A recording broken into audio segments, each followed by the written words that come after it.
Hello, everyone. Welcome to this member brief. I'm Bob Crimmins, the founder of Startup Haven. For anyone who needs a reminder, so Startup Haven is a peer network exclusively for venture scale startup founders and investors.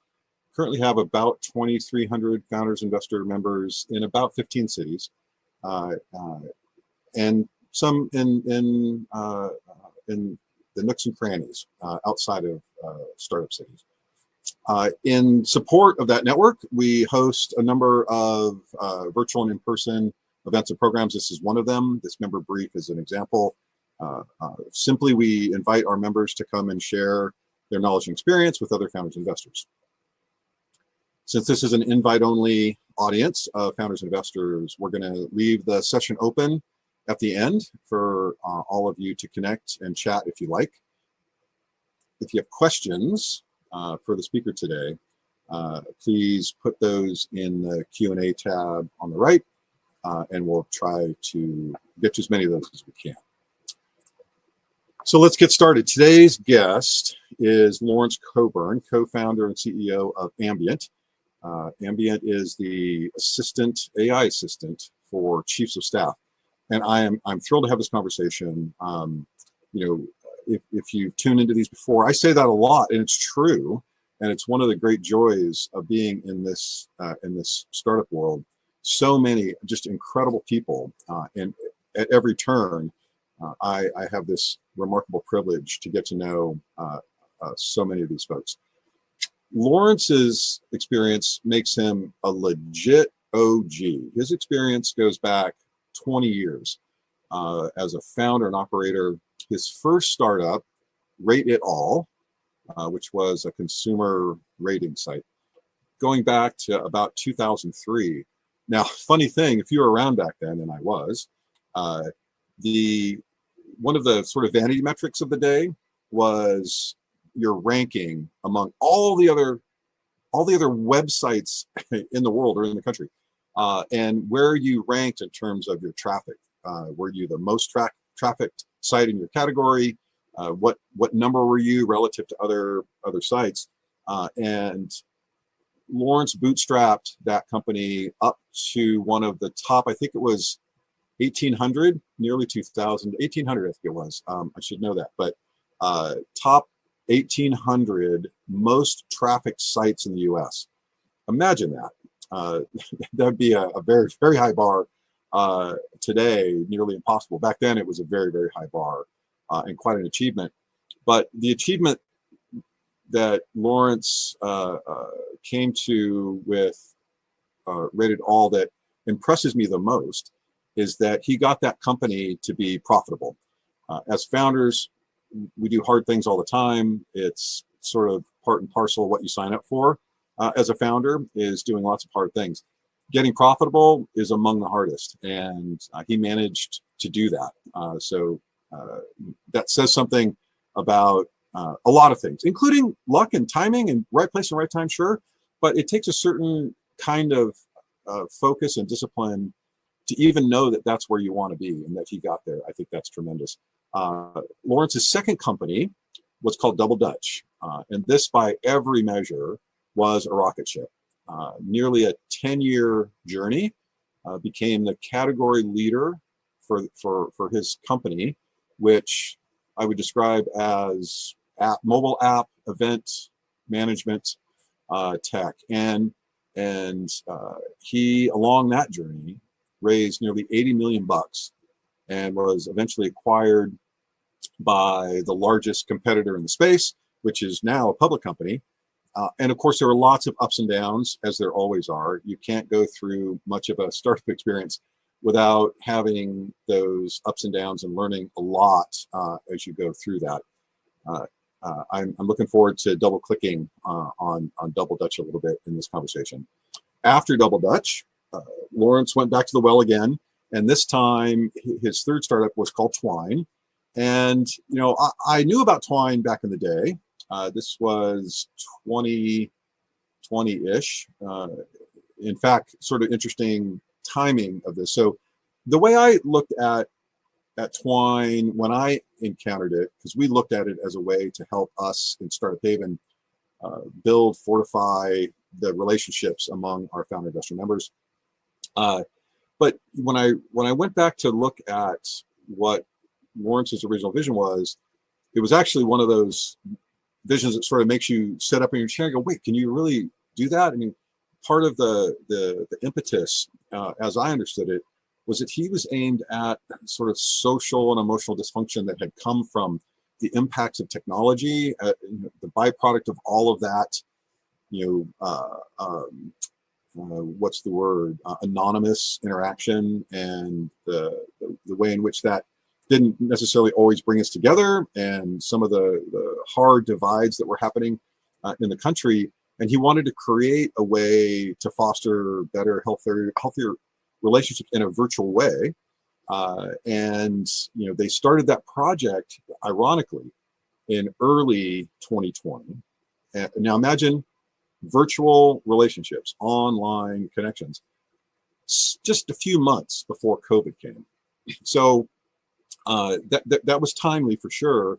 When we discovered it, COVID had sort of taken us out at the knees already, because so much of what Startup Haven did with our founders investors was to bring them together in real life, because the kinds of relationships that can happen in real life are different and special and valuable. And that's what we had spent, at the time, 15 years doing.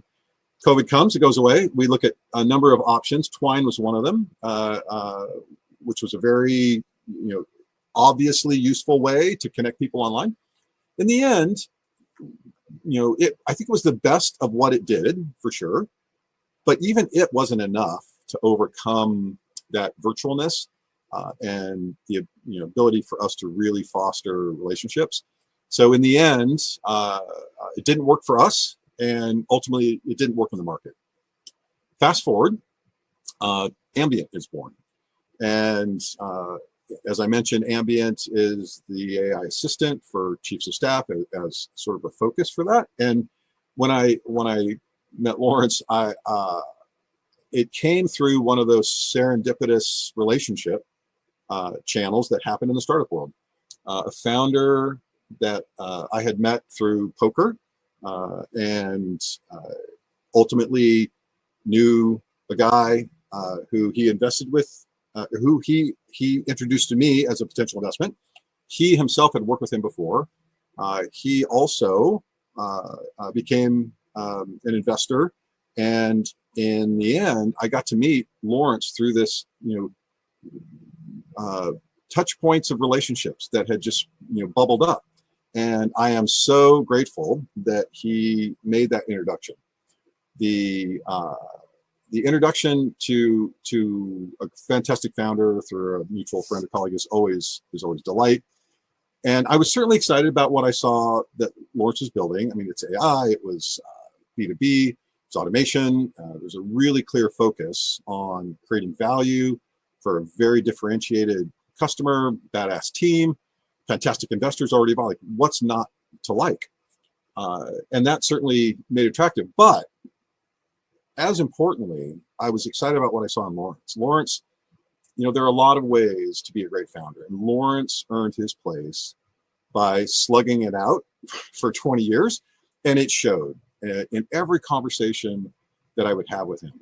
And I'm grateful that he made room on his cap table for us, and I'm delighted that I now get to have lots of conversations with Lawrence, and I'm energized by every one of them. So now you know why I'm excited to have this conversation. I hope you're excited to hear from Lawrence as well. So without further ado, let's get the party started. Lawrence, there he is. Hey, Bob, how's it going? Lawrence, thank you, man. I appreciate you taking time. I know, as with every startup founder, time is the most vital element. You live and breathe by the time that you have, and I appreciate you spending a little bit of time with us. Yeah, no, thanks for having me. And I think this will resonate with founders out there. Like, founders helped me when I was just getting going, and like I do try and carve out time every month to help other folks, because founders of code, you gotta help each other out, because it's pretty hard. Super hard. And in this conversation today, as I was reflecting on it, and I do have this tendency, and I know it. I don't mean to be a naysayer. I don't want to be the doomsday guy. But the reality is, getting a company to the end is really, really hard. And you can do so many things right. But it's hard to do everything right. And some things, they're not in your control. So we'll talk a little bit today. I want to kind of touch on some of those lessons that you learned and some of the hard bits. I don't want to neglect the highs as well. I know there's lots of great things about being a founder, and some of those stories that you have about the things that went right and what that felt like. But to start, you have this really interesting 20 years, interesting trajectory, several companies, a little bit of everything. If you could just reflect on the journey, not the individual things that happened, but just yourself as a founder and how your perspective changed along the way.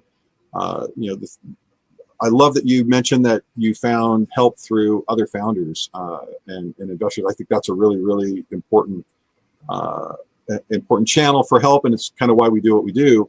But share a little bit about just how that, as a person, founders are people, and we have a full spectrum of experiences that go along with being a founder. Share just at the high level, what that was like and how you changed and what you learned about yourself as well as being a founder. Yeah, I think it starts early. My dad was a founder, not a tech founder and not a successful founder. And so when I was 5 years old, he moved my family to Europe to try and start an international tennis league. We didn't have any money. We lived in a tent for a year. So I don't like to say homeless, but kind of homeless. And my dad would travel around trying to sign up tennis players for this league. And he kept it going for a year, but it failed. But my dad was not the hero of that story. My mom, with a 5-year-old and a 1-year-old kid, my sister, living in a tent for a year. I mean, that's all in commitment. So I kind of had that background where it's okay to put it all on the line, and it's okay to fail. So I think that helped me get the mindset initially. My first company I started with my roommates, literally did every single thing wrong. So looking back, it's oh my God, it ended up running that company for 13 years, but it should not have ever made it. We started a company with limited technical expertise, 4 founders, identical skill sets, none of the right skill sets. And we lived in Atlanta, Georgia. And so it was just a terrible way to start a company. The idea was pretty good. Consumer ratings for everything in the world in a time of the internet when people were just figuring out you could write on the internet. And I'm very proud that we founded the first commercial user-generated site on the internet. Yes, I'm that old. That was an idea that we came up with over beers in the middle of the night. That was and I'm proud of that. We left a little bit of a marker, and it was one of the higher traffic sites in the US, and we bootstrapped it, and we ended up raising a little bit of money and returning money to our investors when we sold it. So that was that you learn a lot of things. And one thing I'll share with that is at that point, I would consider myself a wildly horizontal thinker. This idea that there's unlimited shelf space on the internet. Why not sell everything? This was the age of Amazon, right? We were founded right after Amazon. That's how old it was. And so we could have done ratings for movies or ratings for products. And we said, no, God damn it, we're going to rate it all. There's no technical limitation why we can't do anything. And that turned into a very, very profitable business for a while. And then I remember 2004, I'm sitting in a bar in San Francisco, a bar called Zeitgeist. And these 2 young women come up to my table, and they're wearing Yelp shirts. And they're like, oh, you got to go to Yelp and rate Zeitgeist on Yelp. I'm like, what are you talking about? My site's the only place on the internet where you can rate Zeitgeist. And so the lesson of horizontal versus vertical, over the next 10 years, we would have these vertical players come through and eat our lunch. Yelp took local businesses, Price Grabber and others took electronics, Rotten Tomatoes took movies, and I would end up meeting the founders of all these companies too. I'm like, you're the guy that took that vertical from me. And so you learn things. That was probably the biggest learning from that one. Yeah, let me pause there. I don't know how much you want to go into the ancient history stuff. Well, I love the horizontal and vertical. Those are patterns that are somewhat fundamental. We see this in lots of different businesses. So it's not just that you were focused on an industry or a product segment. or not, or on all product segments. What I love about that particular observation or lesson is that it's so applicable to so many startups where we feel like, yeah, there's no reason we can't do everything. We could, if we wanted to, we could do everything. We could start with international, or we could start with national, or we could start with a state, or a college campus. And the more you narrow it, the problem set narrows, and it. So ironically, you were able to achieve that success. It strikes me that because the other verticals, the other folks who focused hadn't shown up yet. And it's such a common pattern, and that's a super valuable lesson to share with founders. We talk about focus so much, and it's such a vague term. It applies to so many different things. But when you think about the problem you're trying to solve, and if you can narrow it and do that one thing really well, there's so many advantages to that. Yeah, and flash forward to 2023, right? Chat GPT, OpenAI, this incredibly horizontal tech, and it can kind of do everything off the shelf. And so our idea for Ambient is a very incredibly narrow AI assistant for a very particular role that most companies only have one of, the chief of staff. Yes, it works for founders. Yes, it works for project managers. And so I had many, many people tell me early on, like, man, this thing would be incredible for anybody, any manager, any project. Why are you marketing to chiefs of staff? Like I've seen this movie before. When this powerful horizontal technology comes online, yes, it can do everything, but it can do everything for everybody. So unless you can find a lane that you can defend, the story is not going to end well. So that I think there's like one or two big things you take from every company that you do. And definitely with Rate It All, it was definitely the horizontal versus vertical. Not to say we didn't have a good run. We returned money to investors. I had a great lifestyle in my life for many years. I got to work with my friends. It was like lots of wins there. But if you want to build a lasting company, it's hard to defend horizontal from day one. Very, very, very good advice. Well, so after Rate It All, you ended up with Double Dutch. And what was that transition like? There's, having been in the space for so long, you've seen many founders who do a company, it does well or it does bad, they go to the next company. It does well or it does bad, they go to the next company. What was the transition like? When you see these transitions, I've seen so many different transitions. What was it like for you? Was it hard? Was it personal? Yeah. Like, how did you feel at the end? Yeah, so I knew. So Double Dutch was started as a side project of Rate It All, and I got to set the stage on that. So I actually founded Rate It All in 1999. 2010, we have millions of users, and most of our traffic was coming from SEO. So we had an old domain, we had a landing page for everything. It was a non-scammy site. And if you did a search for anything in the world plus reviews, you were going to hit my site. And so we learned that, and we learned that was a way to acquire traffic, and you slap AdSense on those pages. And even if someone doesn't get value, they click out on an ad and you make money, and like Google makes money. And like that was the way the internet worked in 2010. So in 2010, there was an SEO update called Panda. It was Google Panda. And I was part of an old SEO community called SEO Moz. It was an old SEO community. SEO Moz came out of that community. Rand Fishkin's the guy.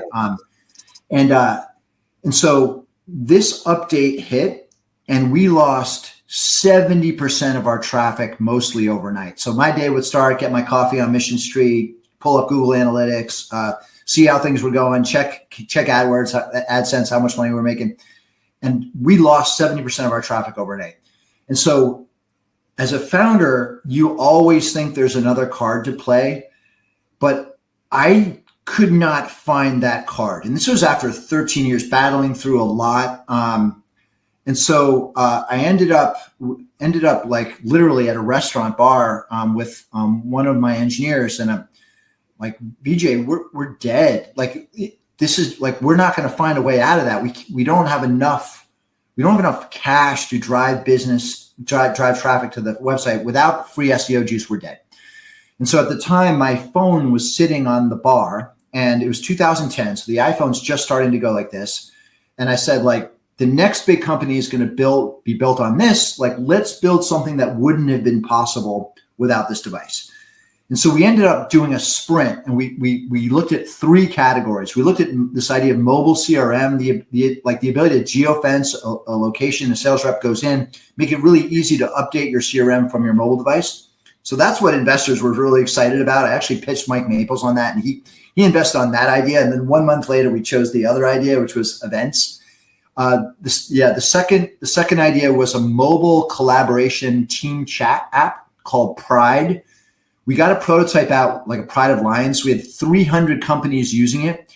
And this is before Slack launched. And like all these people were, like at the time, we were competing with HipChat, which is an Atlassian product. All these people using it were loving it, using it every day. I didn't know how to monetize it. They were asking us for all these integrations. We only had 2 engineers. And I'm like, I don't think we're going to be able to monetize this. A couple of years later, Slack would come out. I'm like, I wonder if that would have been a pretty good business. And then the third idea was this mobile event app thing. And that was the one people were just customers were just throwing money at us. So we took this very limited research. We said, it seems like people are walking around at events with their phones. They're not carrying with their laptops open. There's all this paper. Let's replace the paper. And that was almost the extent of our market research.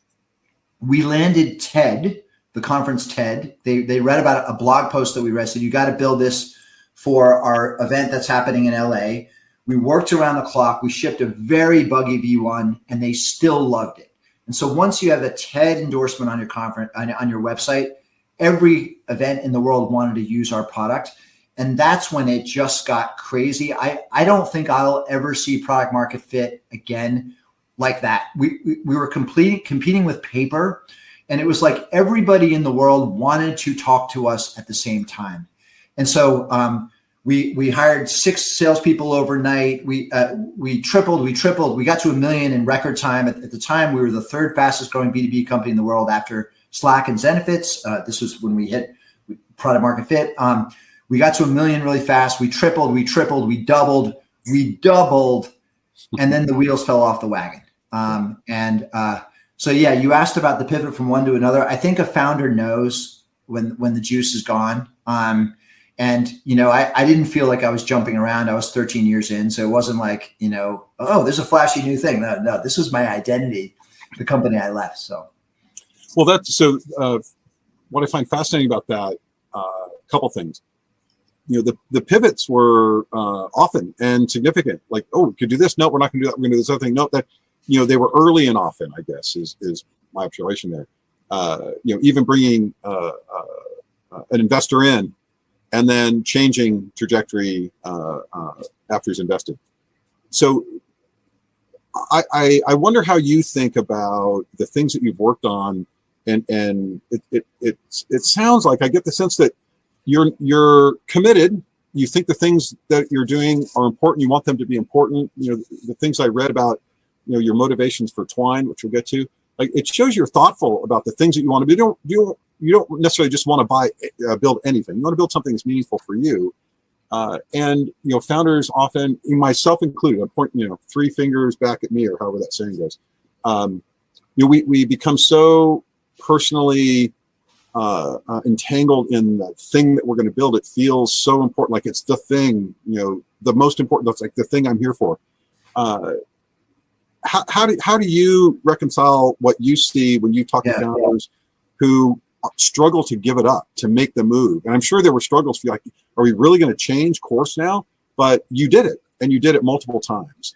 What observation do you share with founders to make them understand how important it is to be working on the right thing, which is not just the thing that you think is right? Yeah. I think there's different kinds of founders. And I'm going to call out a founder that I know that I admire a lot, young woman named Helena Merck. She founded a company called Streamline. She founded a company called Glimpse that my company acquired in the networking space. And she knows she's going to work on environment. That's her cause. And she ran a crypto thing that was focused on something like decentralized environment thing. Now she's running an AI thing that helps you fill out grants using AI. And like, that's her thing. She's always going to work on that. And that is going to be where she builds her career. The technology doesn't matter to her. I would put myself in a different category. And this is, I think, where you need to know yourself. I have multiple things that I'm interested in along a couple of big, broad swaths of like technology improvements.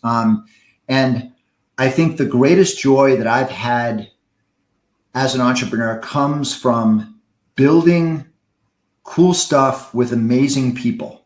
And I'm open-minded about what the cool stuff aspect of that is. I have not chosen one theme, one domain that I'm going to be the expert of the world in. And that might be limiting my earning potential to not build on my resume, but I find things interesting in my life. I go deep in those areas. I want to build in those spaces with great people, and those can be different spaces. So I think knowing yourself, I remember meeting with General Catalyst a while back, and he's like, and the guy knows who I am. He's like, you're a company builder. You're a movement builder. You like to build a company, a movement. You care less about the domain. And I don't think he meant it as a compliment, but I think it's okay. I think it's okay to know yourself. Yeah, for sure. Well, so the trajectory then with Double Dutch, to have that, I mean, what a wild ride. I often use the phrase getting kicked in the gut every other day, because sometimes as a founder, the highs and lows they're blended together, and they happen regularly or sporadically, but they're going to happen. There's no rise to the top without the ups and downs along the way. When you think about coming and spotting, like you kind of know when it's coming. Were there times along the way where there were sort of false positives, where you either had just overwhelming confidence that was unjustified, or overwhelming despair that in the end turned out to be not so much? Calibrating as a founder, calibrating on how to make it through the end. Because look, you went for how many years? A decade with two companies. Yeah, almost a decade with two companies. Yes. Getting to the end takes a really long time, even if it goes well. Yes. And one of the things that I think founders can benefit from experience, other experienced founders like you, is just how to calibrate and how to make it through that ride, knowing that there's going to be setbacks, but not just saying, because this is the thing that kind of kills me. I hear, damn the naysayers. Like, people will tell you like, oh, this thing's doomed. It's not going to work. Yeah, things are bad now, but you just have to persevere. You just got to hang in there. That's how you're going to be successful, is to never give up. And sometimes giving up is the right thing to do. And sometimes pivoting is the right thing to do. But how do you calibrate on that? Because you're going to have these times that are low and times that are high, and keeping your head about you and knowing that to get to the end, it's a long journey, and you have to make that ride. Yeah, there's a lot in there. And I have pretty strong opinions about this stuff. I remember once reading about a high profile startup that shut down because of idea fatigue. And it infuriated me. Like, you don't get to raise money from people around you and then say you have idea fatigue and so I think entrepreneurship is an endurance sport. I think I'm an athlete. I think playing through pain is a big metaphor. And I think the moment you take other people's money, you got to be ready to fight and grind through the hard days. And if you don't want to take other people's money, run it however the hell you want, and bounce around, do whatever you want.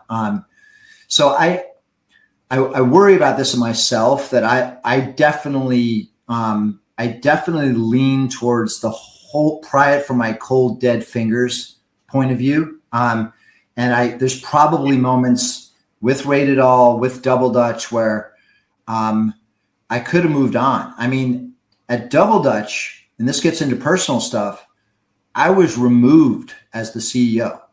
We had just put up a $6 million quarter, but that was light. And it was up 100% year over year, but it was light against what the board was investing. It was light against what we were spending. And I was removed, and for 30 days. And then the company started to quit. And at the end of 30 days, I was on as like chief evangelist, one of those roles. And I was with a customer in Greece. I mean, you laugh at it, but it was like we're an event tech company, and like one of our highest profile customers, WPP, was having an incredible event in Greece. They wanted me, because it was all CEOs, they wanted me to do the on-site support. I happily did it. And so I'm in Greece, my phone starts ringing. It's my co-founder, and he's like, Lawrence, you got to come back. Everybody's quitting. And I should not have come back. There was no incentive for me to come back. The board had let me know how they felt about me at that chapter. But I did come back because all those people joined the company because of me. And so there's like a grim, it can get you to a dark place to hold on too long to something and to just like refuse to die. And founders out there probably know what I'm talking about. And then the question is, when does it become detrimental to your health? And however strong you are, there will be a moment that it's too much. So yeah, these are tough topics. I mean, founders know. Yeah, and the toll that this can take on you personally, mentally, and physically, it's not trivial. It's real, and there's lots of data to support this being a dangerous career for a lot of folks. So the notion that you have to stick with it long enough, right? Who knows what's too long and what's not long enough. But in the end, when you're a founder, if you're successful, if you reach any level of success as a you have venture capital investors, other people's money in your capital, you are going to have a board, and you're going to be accountable to that board. And a lot of founders are worried about having a board because they're going to take control, and I'm going to lose control, and I'm at risk in various things. But at that point, $6 million quarter, that was light, and technically you might have agreed, yeah, it was light, and you might have had a reason why that was light, and you cared about it and you wanted to fix it. But in that moment, the board lost confidence in you and replaced you. But overall, what are your thoughts, having had boards? When you meet a founder who's never had a board, and they're worried about getting a board, what do you tell them about the value or the need or the challenges of a board? Yeah, and generally, I was overwhelmingly impressed with my board at Double Dutch. Like, they're just some incredible people. That post I shared with you, Bob, I call that, like, Mike Maples, like, best in the business. Like, the harder it got, the more he dug in, even though it made no financial sense for him to do that. But that was just the way he was wired. I think founder mentality. And others were great too. I've learned a lot about boards. I think the more celebrity board members you have, celebrity and of a certain, like, Silicon Valley A-listers. I had Bessemer, their top partner. I had Floodgate. We had KKR. We had one of Peter Thiel's funds. Like, we had, I'm forgetting people. We had like every A-lister you can imagine on our board. There's diminishing returns the more of those you add of identical profiles. I mean, they all go to the same barbecues. Like, the reach and the influence that they have, like, you're getting diminishing returns every time you add one of those. So I added an independent late. It was a senior exec from Microsoft, and man, I should have added her earlier. It was just such a non-Silicon Valley, just like operator perspective, knows the buying persona, just like so confident and not afraid. There's no, like, it wasn't her peers on the board. So she wasn't showing off to anybody. So yeah, you learn a lot about boards. Like, add independence earlier is my perspective. But I'm generally like, these folks that you get in your room probably have more access to patterns than you do. So I do a lot of venture rate fundraising, right? I try and learn something from every one of these calls, because these people are in rooms that you, the founder, are not in. So even the no's can be gifts if you take learnings from them. So I don't know, long rambling question, but I'm not anti-board. I'm not anti-VC. I've had generally very, very good experiences. Everybody has their own situation, their own partners at their own fund that are pressuring them, their own challenges, raising the next fund. Everybody's trying to allot time to the companies that give them the best chance of getting to the next round, the next stage. And so you can take it personally, or you can not take it personally and just say it is what it is, and just control the things you can control. And that's a terrific answer. And I'm just curious, just to double click on a little piece of that, that it strikes me that one of the very first leaps that a founder has to make when they're going to have a board is the notion that they're now accountable. And up until then, they were not accountable in any material way because no one had any power over them. The board will have power over you. But the accountability part, just that element of, wow, I'm going to have a board and now I'm accountable. Can you remember back to when you had your first board and what that feeling was to think, wait, I'm accountable now? And did that raise your game?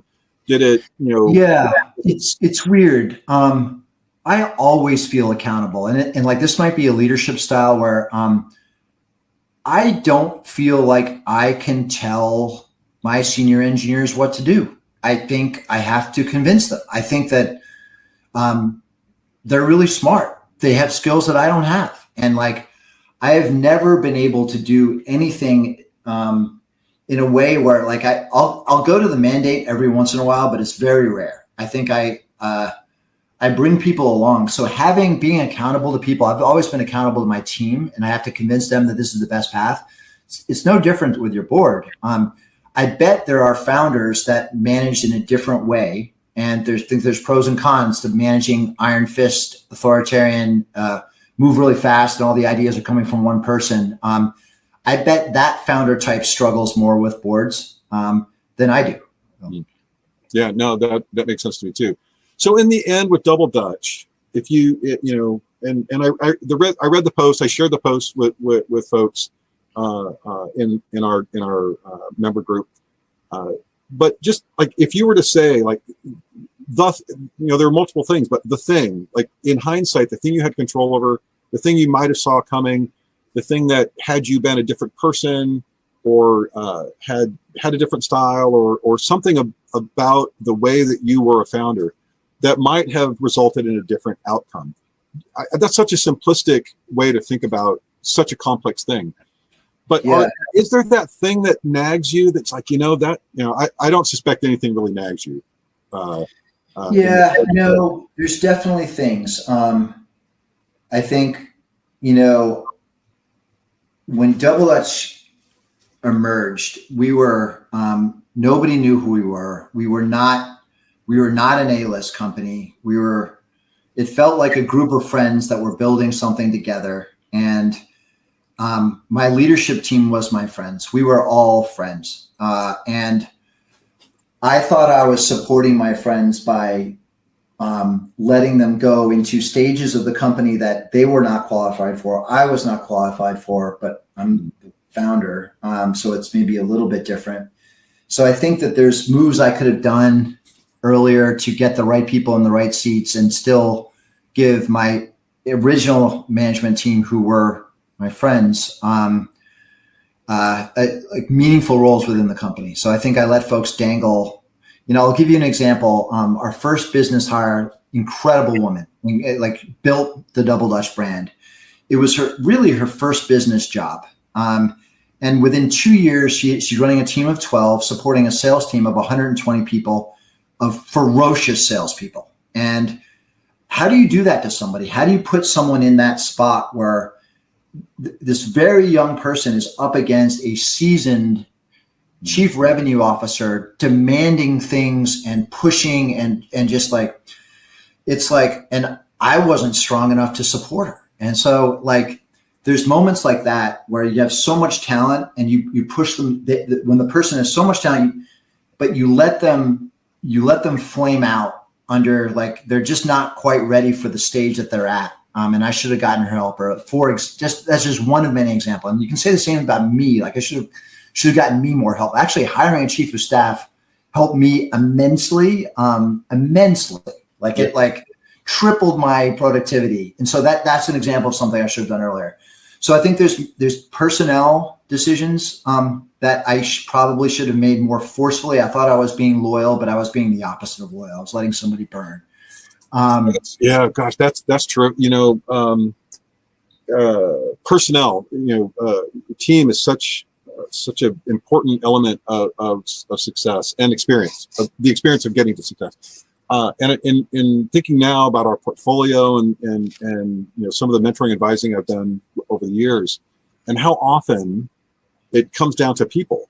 Startups are built by people, and I love that you called out that you were building cool stuff with friends, and it was friends, and I love to see that. Like, people have this history, they can work together, they know each other. Like, there's a whole category of conflict and misunderstanding that probably won't happen. But there is that element of the right person in the right seat at the right time. And even as founders, like you said, like you were the CEO, you're the founder, that's your job. Whether you're good at it or right for it or not, that's your job. But there's so many opportunities along the way where you have to get the right person in the right chair. And that's really hard when the people. I just, talked to a company that had to, lay off a bunch of their folks, and it's the hardest thing to do that. And another company that let a team member stay too long. The warning signs were there for 6 months that this was going to be toxic, but the founder couldn't let him go and couldn't let him go. And in retrospect, would have learned the lesson, would have let them go had they known then what they know now. Is there an stuff, like, how do you make that decision? Yeah, and it's the perceived loyalty, because like part of the reason that the company's done so well is that you are loyal to your people. And so there's like, I remember being in a screaming match with my celebrity board about a pending round of layoffs where I was saying we should let go 60 people who bet on me, and they're like, it needs to be 140. And I'm in there fighting for my people. But am I really fighting for my people? And so we ended up sort of compromising, but it turns out the board was right. I was wrong. We should have cut way deeper. We would have had 20 million in the bank and 30 incredible engineers and incredible customers. We would have had, and so we ended up fixing that business. So the double-edged problem is we had a huge churn problem, which actually comes down to the damn horizontal versus vertical thing that burned me again. We became such a popular app that every event type in the world was using us. Associations, corporate events, weddings. We would have like rich people buy a $15,000 license for a wedding. And what would happen in year 2? It would churn because it was a wedding. It's only happening once, right? Like silly stuff like that. So all that stuff diluted our roadmap. And so we were an event app focused on event planners, but there's lots of event planners in the world. So that ended up causing a churn problem. So that had caused a churn problem. We had to reset. I didn't reset hard enough. And we ended up fixing the churn problem, focusing on a very narrow set of lucrative event types, adding 15 points or 13 points of retention in a year, cutting our burn from 2.6 million a month to break even. We did that in a year, but we didn't have enough gas in the tank because the cap table was messed up. We didn't have enough gas in the tank to get back to growth. So we saved the company through brutal, grueling work. Like I physically could not raise my arm after that year. And then because I had been too loyal and kind, we didn't have enough cash left. And so we had to sell the company. So it's just like, man, but then the lesson you take away from that, Bob, is like, don't be friends with your people. And so I've become more distant, because you never know how things are going to turn out. And I think I've lost something beautiful about myself as a founder. So it's like you got to be careful of the lessons that you learn. Like we met through Nick Clark, right? Like we're incredibly close. And so like I probably won't have relationships like that with team members again, because I know how tough it can get. Yeah. And if you're that close, sometimes you don't make the right decisions. Yeah, that's hard because it sounds like you had a number. It's been a pleasure getting to know you. You too, Lawrence. You're very human, and I regard that, and I'm grateful for it. But early on, founding teams often, and we prize that, like, oh, you're really, really good friends with the founders. The founders are really good friends, known each other for 20 years or whatever. And then, the first hires are people that they know. In retrospect, and now you have Ambient, and you founded that with people that you know, other experienced folks too, who probably are better at understanding like hard decisions that might have to be made. And falling on a sword is kind of what you sign up for if you want the end game to work out. It can't be too personal. But do you have advice for how to think about actually doing that thing that you just said? You're a nice guy.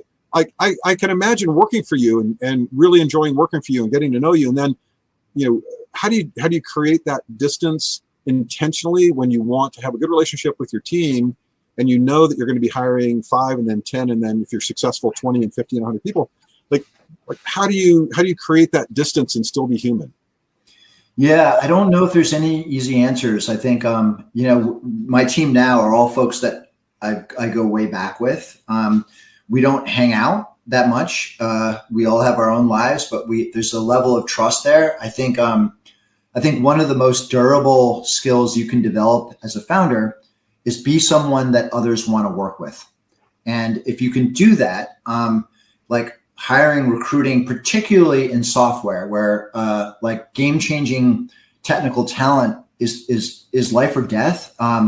If you are not someone that is good to work with, like you're not going to be able to attract those kinds of people for round 2 or round 3 or round 4. So I think you're always balancing short-term and long-term. And short-term, hard decisions have to be made. But if you show yourself to be someone that's not worth betting on, people are not going to bet on you. So it's such a hard balance. I don't know any answer to that. Just be yourself and surround yourself with people that like you for who you are. Yeah. I like that. Okay, so here we're going to do it again. Ambient, like you have all these lessons. You interestingly made a pivot from Twine, and I shared a little bit with folks about Twine, and talk about timing. Like on the surface, terrific timing with COVID. Global pandemic happening at the same time you're trying to bring people together virtually. In the end, and we don't have to go into too much detail on that one, but suffice to say, there wasn't a market there for a venture backable company that could have the kind of scale that you would need to have to continue with that. And so the next iteration is Ambient. Talk a little bit about that transition, because what I took from the writings that I read where you talked about the motivations for Twine, they were those kinds of motivations that the gal that you spoke about who cares about the environment, like she has purpose behind the things that she does, and she'll probably always do things that meet a bar for her that feed that purpose-driven element of her. There's purpose in that sort of founding story of Twine, and those, my observation is those are the ones that we tend to be more personal about, that are harder to transition away from. And maybe just for a second, like what that transition was like. Did you have sight of the next thing before you made the decision, or did you make the decision and then you had to find the next thing, for example? Yeah, I mean, there's a couple things going on. So in terms of domain, like I think where I draw the line, it has to be social software. I think software that brings people together, that shares human knowledge, this has always been like what put Double Dutch on the map is that we modeled events like social networks. Like that's what we did. Like activity feed, game mechanics, social networking, all for your events, right? Rate It All was a social website. You shared what you knew and you got points with others for sharing what you know. And I think where Twine was connecting people through software, like Ending Loneliness was the consumer version of that. And then Connecting Remote Teams was the B2B version. I think Ambient is the knowledge, like connecting knowledge silos. So the thread of social runs all the way through. I think to me, Ambient is such an obvious next company for me because you look at, I don't know. First of all, it's narrow. I'm not going to get burned again by horizontal versus vertical. We're going to know who our buyer is. They're going to be able to see themselves when they hit our website. I'm going to serve that community. We're going to know as many of them as 400,000 chiefs of staff in the world. They're going to know who we are. We're going to know who they are. They're going to serve them. So that clarity of ICP, like I'm not going to let that one go. I think in terms of the big technology waves, Rate It All was made possible by the internet. People could write on the internet. UGC. That was the wave one. Wave two, double Dutch. We went like this with the iPhone. So I'm a big believer, like I'm old enough to know that these waves don't come around very often, every 15 years, something like that. And to me, AI, generative AI feels like the next one. And I'm not going to be sitting around working on something else when the biggest wave that Silicon Valley has ever seen comes crashing down on the world. Like I moved out here to work on these waves. I left my family in the East Coast. Like this is what pulled me out to Silicon Valley. So I think riding the wave, building social software, doing things that weren't possible 12 months ago. This is the stuff that like, man, it keeps me up in a good way. Yeah, I love that.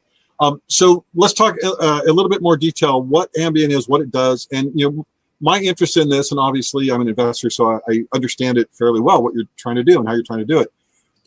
My fascination in this context is how you as a founder, an experienced founder and operator, it's important to realize like there's different roles that we play as founders. And one of them, we generally call it an operator. And sometimes we refer to a person who was in a startup, who was early and is executive, and they were, you know, a key member of the founding-ish team. Like we call them operators because they have this very unique experience of being at the levers as a company's growing, right?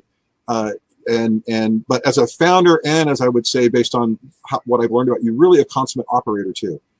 How you think about, you know, the role of the chief of staff and how that knowledge flow and the patterns in that workflow, how that's relevant to you as a founder, and how you actually, do you see anything different in the way you think about the tool that you built for a particular ICP, and how that tool is maps to how you think as a founder and how you use your tool maybe differently than your core customers? Because I'm starting to use your tool, and I use a lot of tools in the the decades I've been in the space too. And I, in all honesty, investor, full disclosure, I'm finding it remarkably valuable in ways that are surprising me. And it would have been great to have this tool, 10 and 20 years ago. But as a founder, think about the special experience of a founder, the kinds of things you have to do in a day, and how AI and the way that you're constructing Ambient helps you as a founder. Yeah. And so, great question. So Ambient is meant to drive operational excellence. It's meant to allow fewer balls to drop, and it's meant to be the backstop for the chief of staff or the founder to triage all the stuff that are coming at them. So this is the purpose of the product. I'm going to flash it for a second because I think it'll help to see the product. So when you go to Ambient, the first thing that you see is this, what's called an Eisenhower matrix. It's literally a 2x2 by urgency and importance of all the work that's getting done. I can see all of the work that my team is doing, all 86 tasks and projects, and the 29 things that are assigned to me. I can route tasks to different people. So like maybe I don't feel like doing the board deck, I'm going to give it to Taylor. And I wouldn't do that. I can do things like, the board meeting has been pushed, so I'm going to slide it over here. So I can manipulate, I can route, I can keep tabs on all the things that are happening. Now, we built this, my company built this because at Double Dutch, we didn't need it. And this is going to sound stupid. Like when you have ferocious product market fit, the best description I ever saw is that you're like the guy at the dog park wearing a suit out of bacon. Everybody's just coming at you and can't get enough of you. Most companies are not like that. Most companies need to operate tightly. They need to not drop balls. They need to make sure they do the things that they say that they're going to do. So that's what we built. We built an AI-powered tool to allow folks to run their companies with more operational execution. Well, and I just love those two words, ball drops and backstops. Even in preparing for this conversation, I dropped 2 balls that I shouldn't have dropped.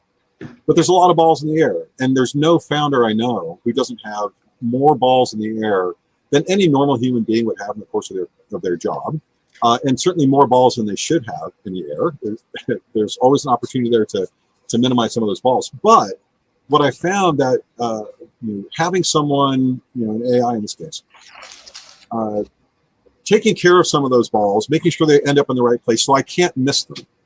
And when I miss them, knowing that my team has visibility to some of those balls, so that even if I miss them, they won't miss them. It's in the Eisenhower Matrix. Tell me how you arrived at the Eisenhower Matrix, because I've known about that for, I think, my whole career. I've known of that thing. And it's come up in, hey, why don't we do Eisenhower for this special purpose thing on a project? And we're trying to figure out how to prioritize. But we spoke to a lot. It's fundamental. Like, how did you come to that? We found out that many chiefs of staff have an Eisenhower Matrix in their notebook, and that is how they're organizing their work. And maybe it's a OneNote or a Word doc or Google Doc or something like that. But this is the way they organize the work. They're meant to triage a lot of stuff coming at them. And so we decided to build a software version. So it sounds silly, but we talk to our customers. Yeah, that sounds silly. Yes, we talk to our customers. Imagine that. So now, as a founder yourself, serial founder, I'm sure it'd be impossible to quantify how many balls you've dropped over the years, and how many things showed up 2 weeks later. Oh my God, we didn't do that. Didn't somebody do that? If thinking about your experience as a founder, and I have an opinion about this, I tend to spend too much time thinking about these things. But in your opinion, like as you think about the way in which AI and your tool, I think there's lots of tools that can help us now, AI-driven tools, but just those two things. If you were to think about the ways in which execution for you mattered in those times when you did well, and when a lack of execution had an impact when you weren't doing well, because there's a lot of things that make us start successful. It's not just execution, but execution. Without execution, it seems like the struggle is harder. With execution, it's still a struggle, but it's not as hard.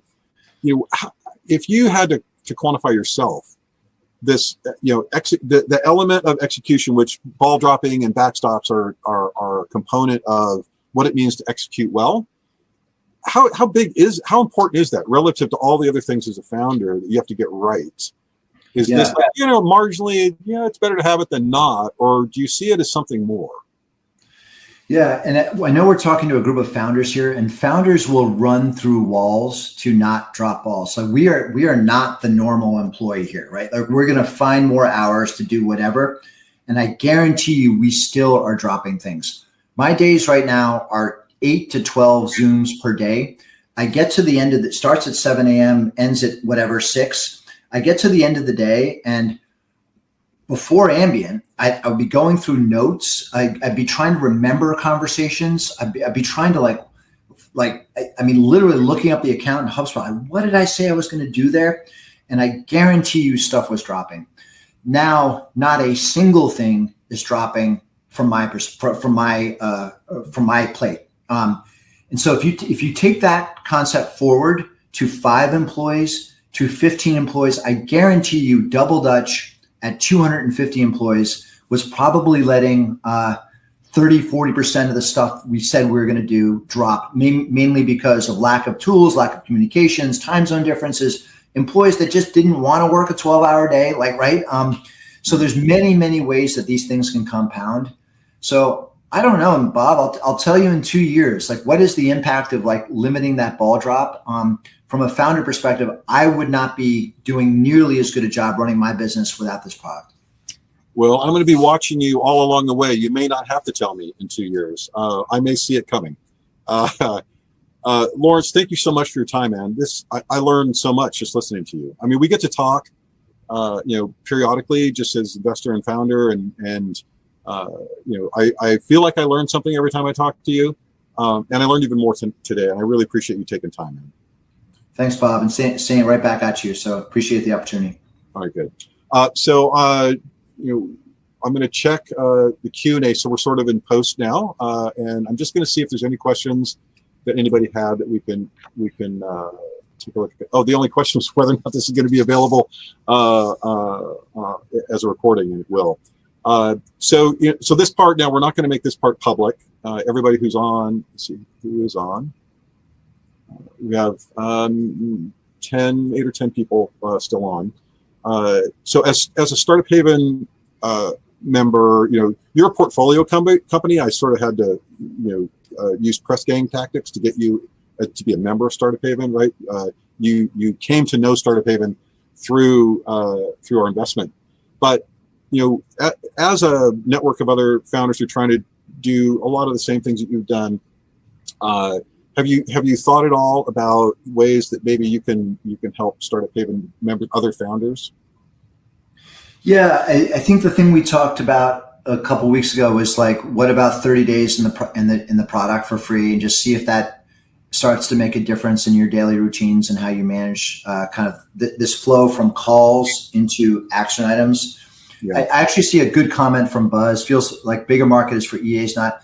So we are already getting interest from senior EAs who are aspiring to be chiefs of staff. So it's a good thought. I do think the bottom part of the chief of staff list looks a lot like EA stuff, and the top part looks a lot like CEO stuff. So it's such an interesting role. But yeah, Bob, why don't we do this? 30 days free in the product for any Startup Haven founder. Terrific. I'll share that with the network. All right. So again, man, I'm just so grateful. Thank you for spending time, man. And so at this point, we're gonna cut it here. I know you wedging us in here between a bunch of stuff, but regardless, thank you again. I look forward to watching you, man. Cool. I'll hang out for a few. Thanks, Bob.